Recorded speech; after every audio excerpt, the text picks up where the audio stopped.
పిల్లల లంచ్ బాక్స్లో ఏం పెడదామని ఆలోచించి చేసే ప్రయోగాలైతే సైంటిస్టులు మన దేశం కోసం కూడా చేయరేమో అనిపిస్తుంది. ఒక్కోసారి ఏం తింటారో అర్థం కాదు, ఏం చేయాలో అర్థం కాదు. అందుకే మార్కెట్కి వెళ్ళినప్పుడు అన్ని కూరగాయలు వెళ్ళినప్పుడు ఒక్కసారి మసాలా రైస్ ట్రై చేయండి. పిల్లలకైతే మంచిగా నచ్చుతుంది, బాక్స్ ఖాళీ అయి వస్తుంది ఇంటికి. ఇక మనం ఇక లంచ్ బాక్స్లో అన్నం సాంబార్ పెడితే సాంబార్తో పాటు ఫ్రై కూడా ఉంటే బాగుంటుంది అంటారు. ఫ్రై చేసినాం అనుకో పప్పు ఉంటే బాగుంటుంది అంటారు. చపాతీ కర్రీ చేసినాం అనుకో ఈ కర్రీ అన్నంకే బాగుంటుంది అంటారు. ఇట్లుంటాయి వీళ్ళ కథలు. మా చిన్నప్పుడు అయితే మా అమ్మ బాక్స్లో ఏది పెడితే అది గమ్మున తినుడే.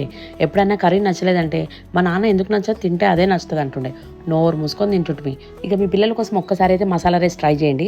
ఫస్ట్ పుదీనా, కొత్తిమీర, అల్లము, ఎల్లిపాయలు, పచ్చిమిరపకాయలు, ఉప్పు, పసుపు వేసి మిక్సీకి వేసి పక్కన పెట్టేసుకోండి.